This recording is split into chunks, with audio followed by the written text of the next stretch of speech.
നമസ്കാരം. നമ്മുടെ രവിചന്ദ്രൻ സാറ് തൻ്റെ വീടിനടുത്തുള്ള ഒരു അമ്പലത്തിൽ നിന്ന് ഉച്ചത്തിൽ ശബ്ദമലിനീകരണം നടത്തുന്നു. അതുമായിട്ട് താനൊരു പരാതി കൊടുക്കുകയും അതാകെ പ്രശ്നമൊക്കെ ആയിട്ട് തീർന്നിരിക്കുകയാണ്. കോളാമ്പി എന്ന യൂട്യൂബ് ചാനൽ, യുക്തിവാദികളുടെ ചാനലിൽ നിങ്ങൾക്കത് കാണുവാനായിട്ട് കഴിയും. അവർ ആ വീഡിയോ ഒക്കെ അത് ഇട്ടിട്ടുണ്ട്. കോളാമ്പി എന്ന ഗ്രൂപ്പിൽ അവർ ആ വീഡിയോ ഒക്കെ ഇട്ടിട്ടുണ്ട്. രവിചന്ദ്രൻ സാറും അതേപ്പറ്റി തൻ്റെ ഫേസ്ബുക്കിൽ അതേപ്പറ്റി എഴുതുകയുണ്ടായി. അപ്പോൾ അതേപ്പറ്റി കുറച്ച് കാര്യങ്ങൾ പറയാം എന്ന ഉദ്ദേശത്തിലാണ് ഞാൻ ഈ വീഡിയോ ചെയ്യുന്നത്. കുറച്ച് കാര്യങ്ങൾ ഞാൻ നോട്ട്ബുക്കിൽ എഴുതിയിട്ടുണ്ട്. അത് നോക്കിയാണ് പറയുന്നത്. ചെറിയ സെറ്റപ്പിലാണ് അതൊക്കെ ചെയ്യുന്നത്. ഓക്കെ, ഈ ഹോൺ ഉപയോഗിക്കുന്നത് വെച്ച് കഴിഞ്ഞാൽ ഒന്നാം തരം നിയമലംഘനമാണ് എന്നുള്ള യാതൊരു സംശയമില്ല.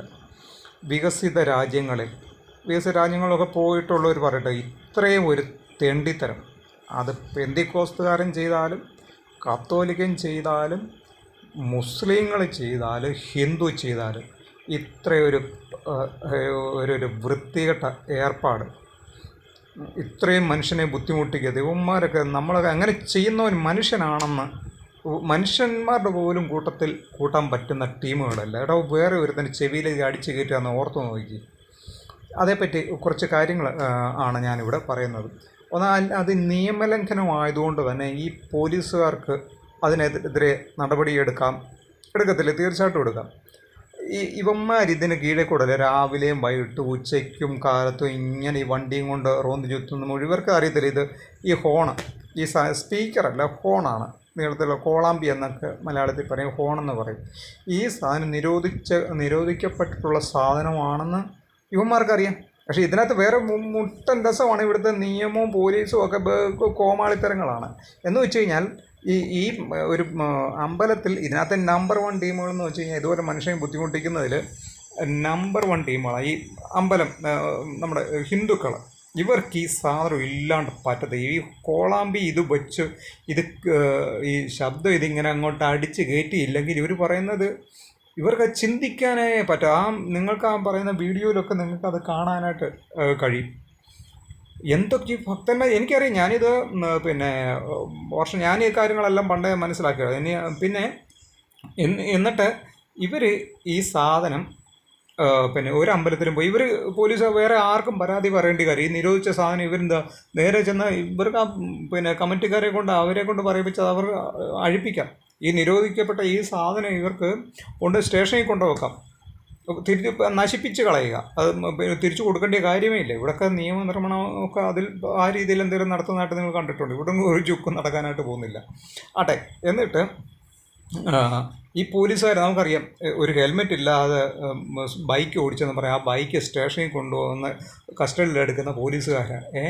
ഇത്രയും വലിയ നിയമലംഘനം നടന്നിട്ട് യുവമാർക്ക് ഒന്നും പറയണ്ട. എന്നിട്ട് ഇതിനകത്തെ കുറേ കാര്യങ്ങളുണ്ട്. ഒരു റെയ്ഡ് ചെയ്ത് പിടിക്കുന്ന പറഞ്ഞ പോലെ ഇവർക്ക് ഇത് അഴിച്ചുകൊണ്ട് പോലീസ് സ്റ്റേഷനിൽ കൊണ്ടുപോകരുത്. അവർക്കൊരു കേസ് എടുക്കാം. ഇതിൻ്റെ ഉടമസ്ഥർക്ക് എതിരെ ഓപ്പറേറ്റർക്ക് എതിരെ ഒക്കെ കേസെടുക്കാൻ പറ്റുന്ന കാര്യമാണ്. എന്നിട്ട് അത് പരാതി കൊടുക്കേണ്ടതായിട്ടുള്ള ആവശ്യമേ ഇല്ല. ഇതിന് പരാതി കൊടുക്കേണ്ട കാര്യമില്ല. പോലീസുകാർക്ക് തന്നെ ഈ നിയമലംഘനം കയ്യോടെ പിടിച്ച് അതിനെ ശിക്ഷിക്കാൻ കഴിയണം. അപ്പോഴാണ് പോലീസെന്ന് പറയുന്നത്. അല്ലാതെ ഇതിപ്പോൾ എന്ന് വെച്ച് കഴിഞ്ഞാൽ നമ്മുടെ രവി സാറ് പരാതി പറഞ്ഞു. ഇതിനകത്ത് വേറെ കുറച്ച് കാര്യങ്ങളുണ്ട്. അതായത് ഇദ്ദേഹം വീട്ടിലിരുന്നിട്ടാണ് നമ്മുടെ പുള്ളിയുടെ വീഡിയോകളൊക്കെ മിക്കവാറും അത് വീട്ടിലിരുന്നിട്ട് പുള്ളി ചെയ്യുന്ന വീഡിയോകളാണ്.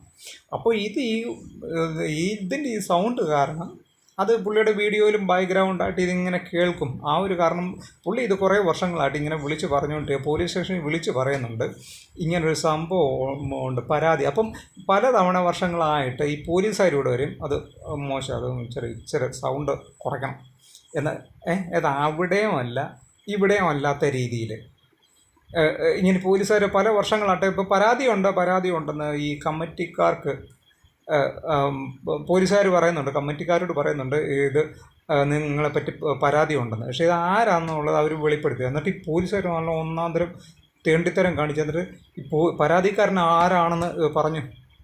രവി സാറാണ് ഇതുപോലെ ഇതിങ്ങനെ ചെയ്തിരിക്കുന്നത്, പരാതിപ്പെട്ടിരിക്കുന്നതെന്ന് ഭക്തന്മാരോട് പറഞ്ഞു, കമ്മിറ്റിക്കാരോട് പറഞ്ഞു. ഇപ്പോൾ അവരെല്ലാം കൂടെ ദാണ്ട് പിന്നെ ഇദ്ദേഹത്തിൻ്റെ രവി സാറിൻ്റെ വീട്ടിലേക്ക് പ്രതിഷേധ ധർണ നടത്തും, പ്രതിഷേധ ജാഥ നടത്തും എന്നൊക്കെ പിന്നെ കോളാമ്പി ഇട്ട വീഡിയോയിൽ ഉണ്ട്, നിങ്ങൾക്കത് പോയി കേൾക്കാം. പിന്നെ അടുത്ത കാരണം ഇത് പിന്നെ അടുത്തതെന്ന് വെച്ച് കഴിഞ്ഞാൽ പോലീസ് ഇത് പേര് വെളിപ്പെടുത്തി എന്നുള്ളതാണ് വലിയൊരു തെണ്ടിത്തരവൊക്കെ കാണിച്ചു. ഒരിക്കലും അത് ഇതിനകത്ത് വേറെ ഒരു കാര്യം കൂടെ ഉണ്ട്. അതായത് ഇനിയിപ്പോൾ ഉണ്ടല്ലോ പോലീസുകാർക്ക് ഇനിയിപ്പം രവി സാറിനെതിരെ അമ്പലത്തിൻ്റെ ഇതിൻ്റെ അങ്ങനെയുള്ള കോളൊന്നും ഇനിയിപ്പോൾ അങ്ങോട്ട് ചെല്ലത്തില്ല. ഇനിയിപ്പം രവി സാറിനെ ഇനി ഭക്തന്മാർ ഇനി കൈകാര്യം ചെയ്തോളും. പോലീസ് ഇനി സേഫാണ്. ഇനിയിപ്പോൾ അവർ തമ്മിലായിക്കോളൂ. ഈ പോലീസുകാർ തന്നെ കാണുമല്ലോ ഈ ഇതിനൊക്കെ ഈ ഹൈന്ദവരായിട്ടുള്ള ഇതുള്ള ഭക്തന്മാരായിട്ടുള്ള വിശ്വാസികൾ ഈ പോലീസിൽ തന്നെ കാണുമല്ലോ. ഇതെന്തായാലും നേരെ ഭക്തന്മാരോട് പറഞ്ഞിരിക്കുകയാണ്. ഇനിയിപ്പോൾ എന്തായാലും പോലീസ് സ്റ്റേഷനിലോട്ട് ഈ ഒരു കാര്യം പറഞ്ഞുകൊണ്ട് രവി സാർ ഇനി ഫോൺ ചെയ്യത്തില്ല. ഫോൺ ചെയ്തിട്ട് അറിയാമല്ലോ പുള്ളി ഇനിയിപ്പം കൊണ്ട് അവന്മാരെല്ലാം കൂടെ അങ്ങോട്ട് അരച്ച് കയറി ചെന്നാൽ രവി സാറിന് അവിടുന്ന് ജീവനും കൊണ്ട് ഓടേണ്ടി വരും. ശരിയല്ലേ? ഇതേ പ്രശ്നമൊക്കെ ഞാനും ഒക്കെ അനുഭവിക്കുന്നതായിട്ടുള്ള പ്രശ്നം. ഞാൻ ഇച്ചിരി ഉയർന്ന സ്ഥലത്താണ്, ഒരു മല ആയിട്ടുള്ള സ്ഥലത്താണ് ഞാൻ താമസിക്കുന്നത്. അപ്പോൾ എൻ്റെ വീടിനെതിരെ കുറേ ഒരു 2-3 മലകളുണ്ട്. ഇവിടെ ഇതങ്ങോട്ട് വെച്ചാൽ നമ്മുടെ ഈ വീടിന് ഇങ്ങോട്ടൊക്കെയാണ് തിരിച്ചു. ഞാൻ ഈ വിഷയമൊക്കെ ഞാൻ ഫേസ്ബുക്കിൽ ഇട്ടിട്ടുണ്ട്, ഇതിൻ്റെയൊക്കെ വീഡിയോ ഒക്കെ. ഇതങ്ങോട്ട് നമ്മുടെയൊക്കെ ഇങ്ങോട്ട് ഈ ഹോണാണ്, ഈ കോളാമ്പി വെച്ചേക്കാണ്. ഇവരുടെ ഈ പരിപാടിക്ക് ഇവരിത് രാവിലെ തുടങ്ങുന്നത് പാട്ടും ഭജനയൊക്കെ ആയിട്ട് രാത്രി 12 മണി വരെയൊക്കെ പോയിട്ട് ദിവസങ്ങളാണ്. മിക്കവാറും ഒരു 11-20 അങ്ങനെയൊക്കെ ആയിട്ട് 12 മണിക്ക് അപ്പുറം വരെ പോയിട്ടുള്ള സമയങ്ങളുണ്ട്. ഓർത്ത് നോക്കി എന്തോ ഒരു കഷ്ടം പിടിച്ച കാര്യങ്ങൾ. അതിപ്പം അതിനടുത്തുള്ള ഈ പരീക്ഷക്കാലമാണെന്ന് പോലും ഒരു വിചാരം ഇല്ലാത്ത ഇത്രയും ടീമുകളാണ്. അപ്പം എന്നിട്ട് ഈ പരീക്ഷക്കാലമായി കഴിയുമ്പോൾ കുട്ടികൾക്ക് SSLC പരീക്ഷയൊക്കെയാണ്, പ്ലസ് ടുവിൻ്റെയൊക്കെ പരീക്ഷയാണ്. അപ്പോൾ അത് കാരണം അവിടെ നിന്നുള്ള കുട്ടികൾ ഇവരുടെ ബന്ധു വീട്ടുകളിലൊക്കെ പോയി അവിടെ നിന്ന് പഠിക്കുന്ന കാര്യം വരെ അവിടെയൊക്കെ ഉള്ളവർ എന്നോട് പറഞ്ഞിട്ടുണ്ട്. അപ്പോൾ ഇത് മോശമാണെന്നൊക്കെ പറഞ്ഞ് ഞാൻ രവി സാർ ഇത് ഒതുക്കത്തിലാണ് ചെയ്തത്. ഞാൻ ഞങ്ങളുടെ വാട്സാപ്പ് ഗ്രൂപ്പിൽ ഇട്ട വ്യക്തിയാണ് ഞാനിത്. ഇതൊരിക്കലും ഇങ്ങനെ ചെയ്യരുത് എന്ന് പറഞ്ഞിട്ടോ. അതിപ്പം പെന്തക്കോസുകാരൻ ചെയ്താലും കത്തോലിക്കൻ ചെയ്താലും മുസ്ലിം ചെയ്താലും ഇത് പക്കാ തെണ്ടിത്തരമാണ്. ഇതിനു മുന്നേ ഈ നമ്മുടെ കോടതിയിൽ ഈ വിഷയം ചെന്നു. കോടതിയുടെ മുന്നിൽ ഈ വിഷയം ചെന്നിട്ട് കോടതി എന്താ പറയുക, ഈ ജഡ്ജി ഒരു മുസ്ലിമായിരുന്നു പുള്ളി. അപ്പോൾ നിരോധിച്ചു കഴിഞ്ഞാൽ ഇവരുടെ ഈ ബാങ്ക് വിളി നിരോധിക്കേണ്ടതായിട്ട് വരും. ശരിയല്ലേ? അപ്പോൾ ഈ പുള്ളി എന്ത് ചെയ്താൽ ഒന്നുമല്ലാത്തൊരു ജഡ്ജ്മെൻറ്റ് വിധിയാണ് അതിൽ പുറപ്പെടുവിച്ചത്. അതുകൊണ്ട് ആർക്കും ഒരു കാര്യമില്ല. ഫോൺ ഉപയോഗിക്കുന്ന പരാതി കൊടുത്തവൻ ആരായി? പരാതി കൊടുത്തവൻ എന്തായെന്ന് നിങ്ങൾ പറഞ്ഞു. അങ്ങനെ എന്നിട്ട് നിർബാധം അത് തുടരും. നിങ്ങൾക്ക് വികസിത രാജ്യങ്ങൾ എവിടെയെങ്കിലും ഇങ്ങനത്തെ ഒരു ചേറ്റത്തരം കാണാനായിട്ട് പറ്റുമോ? ഞാനൊരു പെന്തക്കോസ്തുകാരൻ, ഞാനൊരു ബ്രദറൻ വിശ്വാസിയാണെന്നുള്ളത് നിങ്ങൾക്കറിയാം. നിങ്ങളുടെ വീടിനടുത്തൊരു ബ്രദറൻ ചർച്ചോ വല്ലതുകൊണ്ട് നിങ്ങൾക്ക് അവിടെ ഇങ്ങനെ ശബ്ദം ഉണ്ടാക്കുന്നുണ്ടെങ്കിൽ നിങ്ങൾ തീർച്ചയായിട്ടും പോലീസിൽ പരാതി കൊടുത്തിട്ട് പോലീസുകാർ വേണം അവരെ അത് ഇതാക്കാനായിട്ട്. ഞാൻ ബൈബിൾ വിശ്വസിക്കുന്ന ആളാണ്. കർത്താവ് പറഞ്ഞ് നിനക്ക് പ്രാർത്ഥിക്കാനുണ്ടെങ്കിൽ നീ രഹസ്യമായിട്ട് എന്ന് വെച്ച് കഴിഞ്ഞാൽ ചുരുക്കം പറഞ്ഞ് മനസ്സിൽ പ്രാർത്ഥിച്ചു കഴിഞ്ഞാൽ അവരെ ദൈവം കേൾക്കുമെന്നാണ് പറയുന്നത്. നീ മുറിയിൽ അടച്ചെന്ന് വെച്ചാൽ നിൻ്റെ വീട്ടുകാർക്ക് പോലും ബുദ്ധിമുട്ടുണ്ടാകാതെ നീ പ്രാർത്ഥിക്കണമെന്നാണ് കർത്താവ് പഠിപ്പിച്ചത്. കർത്താവിന് ശിഷ്യന്മാരൊക്കെ അങ്ങനായിരുന്നു. പക്ഷേ ഈ ഹോണില്ലാതെ ഇപ്പോൾ ഈ ഹിന്ദുക്കൾക്ക് ഇവർക്ക് ഈ കോളാമ്പി ഈ ശബ്ദം ഇതില്ലാതെ ഇവർക്ക് പറ്റത് ഇതെന്ന് വെച്ച് കഴിഞ്ഞാൽ അവർക്ക് ചിന്തിക്കാൻ കഴിയാത്ത ഒരു കാര്യമാണ്. അതിൽ പറയുന്ന സ്ത്രീകളുടെ കാര്യമൊക്കെ അവർ പറയുന്നുണ്ടത്. വേറെ ഒരു രസമുണ്ട്, മുട്ടൻ രസം ഇവരുടെ കാര്യങ്ങൾ. ഇതുവരെ ഞങ്ങൾ ഇതുകൊണ്ട് 10-20 വർഷമായിട്ട് ഞങ്ങളിത് ചെയ്യുന്നതാണ്. ഈ അമ്പലത്തിൽ ഉത്സവം നടന്നുകൊണ്ടിരിക്കും. പിന്നെ ഇപ്പോൾ എന്താ ഇത് പറയാനെന്നാണ്, എന്താ അതിനകത്ത് പറയേണ്ടതെന്ന് ഓർത്ത് നോക്കി. ഏറെക്കുറെ നമ്മളുടെ യുക്തിവാദികളുടെ അതേ ഒരു നിലവാരമാണ് ഇവരും ഇവരുടെ സെയിം ബുദ്ധി വളർച്ചയായി ഈ യുക്തിവാദികൾക്കും അത്രയേ ഉള്ളൂ. ഞാനും യുക്തിവാദികളെ കുറേ കാണുന്നതാണ്. അപ്പം അവർ ചോദിക്കണം, ഞങ്ങളിവിടെ 15 വർഷമായിട്ട് നടത്ത് കുഴപ്പമില്ലായിരുന്നു, ഇനിയിപ്പോൾ എന്താ കുഴപ്പമൊന്നും, എങ്ങനെ ഉണ്ട് ഇതിനകത്തെ കാര്യങ്ങൾ, എന്താ അവരോടൊക്കെ പറയേണ്ടതെന്ന് ഓർത്ത് നോക്കി. പിന്നെ അപ്പോൾ ഇതിനകത്ത് ഈ കോളാമ്പി ഈ വീഡിയോ കോളാമ്പി ഇട്ട് കഴിഞ്ഞപ്പോൾ ഇവർ കുറേ ടീമുകൾ പറയാം. അപ്പം അതിൽ ഈ ഭക്തജനങ്ങളായിട്ടുള്ള സ്ത്രീകൾ പറയുകയാണ്, അതായത് ഞങ്ങളുടെ അമ്പലത്തിൽ ഇനി ഈ ഹോണ് ഈ മൈക്ക് സെറ്റ് ഉപയോഗിക്കാൻ സമ്മതിച്ചില്ലേ മറ്റുള്ള അമ്പലങ്ങളിലും ഞങ്ങൾ ഇത് പോയി തടസ്സപ്പെടുത്തുക. ഈ ഭക്തജനങ്ങൾ പോയി മറ്റമ്പലത്തിൽ പോയി പ്രശ്നം ഉണ്ടാക്കുമെന്ന്. അപ്പോൾ അതിനകത്ത് ഈ യുക്തിവാദികൾ പറയുക, അത് എന്തായാലും നല്ല ഏർപ്പാടാണ്.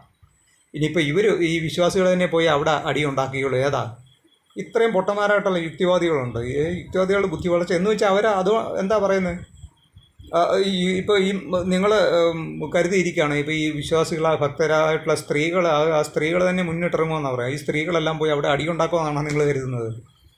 ഒന്നുമല്ല. അവിടെ എന്തെങ്കിലും ഇപ്പോൾ പ്രശ്നം ഉണ്ടാക്കി കഴിഞ്ഞാൽ ഈ നിങ്ങൾക്കെതിരായിട്ട് അവരെല്ലാം കൂടെ തിരിയുന്നേ ഉള്ളൂ. ഇവിടെ സർക്കാരും ഉണ്ടല്ലോ, സർക്കാർ ഈ പോലീസും കൂടെ എല്ലാം കൂടെ പിന്നെ നിങ്ങൾക്ക് ഈ പിന്നെ ഭക്തന്മാരുടെ സൈഡ് നിൽക്കത്തേ ഉള്ളൂ. അവർക്ക് അറിയാമല്ലോ 10 വോട്ടിന് വേണ്ടി അവർ ഇതൊക്കെ കണ്ണടച്ചു വിട്ട അവരുടെ ഈ വിഷയം ശബ്ദ മലിനീകരണം ഒന്നും അവരുടെ ഒരു പ്രശ്നമേ അവരുടെ ഒരു വിഷയമേ അല്ല.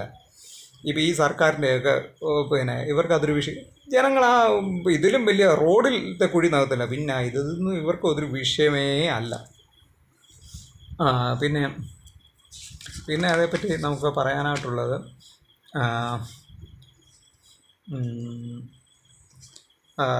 പിന്നെ ഇതിനകത്ത് വേറെ ഒരു കാര്യം ശ്രദ്ധിക്കണം.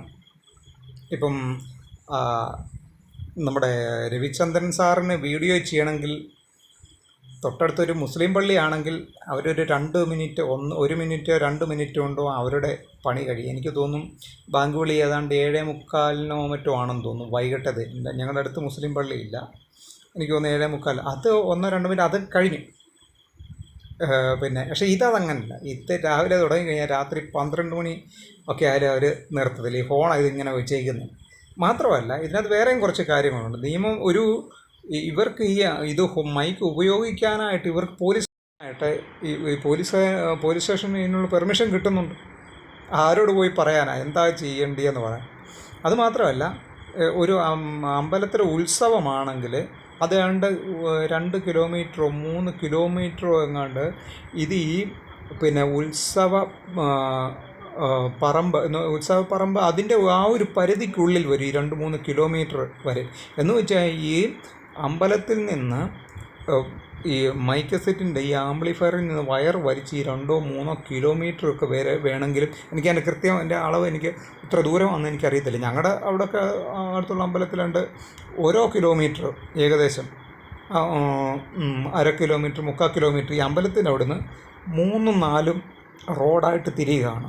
ഒരു ജംഗ്ഷൻ പോലെ, ജംഗ്ഷനിൽ ആണെന്നല്ല ഞാൻ പറയാം. അപ്പോൾ അവിടുന്ന് ഈ എല്ലാ റൂട്ടിലേക്കും ഇങ്ങനെ 1/2 കിലോമീറ്ററും 3/4 കിലോമീറ്ററും ഒക്കെ ഈ വയർ വലിച്ച് അതിൽ മരത്തേൽ ഈ സൗണ്ട് ബോക്സ് ഉണ്ട്, സ്പീക്കർ ബോക്സിനകത്ത് ഈ ചെറിയ ഫോൺ വെച്ചേക്കാണ്, നീളം കൂടിയതും കുറഞ്ഞതും ഉണ്ടല്ലോ.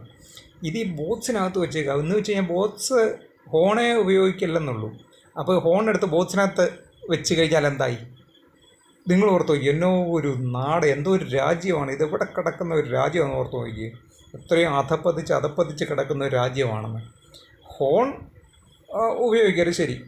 അങ്ങനെയാണെങ്കിൽ ഒരു കാര്യം ചെയ്യാം, ഈ ഹോൺ എടുത്ത് ബോക്സിനകത്തങ്ങ് കയറ്റാം. ആരായി? അപ്പം ഈ പരാതി പറഞ്ഞവനും നിയമവും ഈ കുറ്റം പറയുന്ന നമ്മൾ പരാതിപ്പെടുന്നത് നമ്മൾ ആരായെന്ന് നിങ്ങൾ പറ. നിങ്ങളൊന്ന് ചിന്തിച്ച് നോക്കുക. നമ്മളെ എന്നോ ഒരു എന്തായാലും ഞാൻ എന്ത് വാക്കായിരുന്നു പ്രയോഗിക്കേണ്ടതെന്ന് നിങ്ങൾ പറ.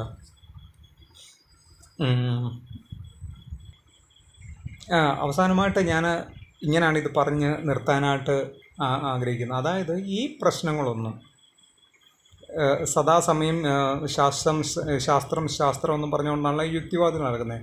ഞങ്ങൾ പറയുന്ന ഈ ഒരു വിഷയമേ അല്ല. ഇവിടെ ശാന്തിയോ സമാധാനമോ നീതിയോ ന്യായമോ ഒന്നും ഈ ലോകത്ത് ഉണ്ടാകാനായിട്ട് പോകുന്നില്ല, പ്രത്യേകിച്ച് ഇന്ത്യ പോലൊക്കെയുള്ള രാജ്യത്ത്. അതെന്താ ഞാൻ കൂടുതൽ പറയേണ്ട കാര്യമില്ല. ഇപ്പം നമ്മുടെ പിണറായി വിജയൻ യുക്തിവാദിയാണ്, അല്ലെ നിരീശ്വരവാദിയായി. നിരീശ്വരവാദിയും വലിയ വ്യത്യാസമൊന്നുമില്ലാതെ ഇവർ പക്ഷെങ്കിൽ ആ ഒരു നാണക്കേട് വരാതിരിക്കാനായിട്ട് ഇദ്ദേഹം ഒരു യുക്തിവാദിയാണ് അല്ലെ നിരീശ്വരവാദിയാണെന്ന് പറയുക, ഇത് രണ്ടും അങ്ങ് സെപ്പറേറ്റ് ആക്കി. നിരീശ്വരവാദിയും യുക്തിവാദിയും തമ്മിൽ പിന്നെ ആനയെ ആനപ്പിണ്ടവും പോലെയുള്ള അല്ലെ ആനയെ ആടും പോലെയുള്ള വ്യത്യാസം ഉണ്ടെന്നൊക്കെ അങ്ങ് പറഞ്ഞു വെച്ച് കളഞ്ഞു. അതേ ഒരു നിരീശ്വരവാദിയായിട്ടുള്ള വ്യക്തിയല്ലേ ഈ പിണറായി വിജയൻ. ഈ ഇടയ്ക്ക് അദ്ദേഹത്തിൻ്റെ ഒരു സ്റ്റേറ്റ്മെൻറ്റ് നമ്മൾ കണ്ടു. എന്നിട്ട് എന്തായി? എന്നിട്ട് ഇവിടെ എന്താ നടക്കുന്നത് എന്താണ്? അപ്പോൾ ഇവിടെ ഇതൊന്നും ശാന്തിയോ സമാധാനമോ ഒന്നും ഇവിടെ ഉണ്ടാകാനായിട്ട് പോകുന്നില്ല. യേശു ക്രിസ്തു ഈ ഭൂമിയിൽ ഭരിക്കും. അപ്പോൾ മാത്രമേ നിങ്ങൾക്ക് ശാന്തി സമാധാനം ഇതൊക്കെ ഉണ്ടാകാനായിട്ട് വരും. അപ്പോഴും നിങ്ങളുടെ ഗതി നേരെ തിരിച്ചാണ്. നിങ്ങളെന്താ പറയുക? ഇപ്പോൾ ആ ഭക്തജനങ്ങൾ, സ്ത്രീകൾ, അവർക്കിത് ഈ ശബ്ദമലിനീകരണം എന്ന് പറയും, ഈ ശബ്ദവും ബഹളവും കേട്ടില്ലെങ്കിൽ അവർക്കത് കേൾക്കാതിരിക്കുന്നതിനെപ്പറ്റി അവർക്ക് ചിന്തിക്കാൻ പോലും പറ്റത്തില്ല. അതേ അവസ്ഥയാണ് ഇപ്പോൾ യുക്തിവാദികൾ പറയുന്നത്. ഇപ്പോൾ ഇതാണ് ചക്കര, ഇത് നല്ല ഭരണമാണ്, ഇത് ജനാധിപത്യമാണ്, ഇതിങ്ങനെയാണ് വേണ്ടത്, ഇതിനകത്തെ കുറ്റങ്ങളോ കുറവുകളോ ഒന്നും അവർ അല്ലെ നൈസായിട്ട് അതൊക്കെ എവിടെ വേണേലും കാണുമല്ലോ എന്നുള്ള രീതിയിലാണ് അവർ പറയുന്നത്.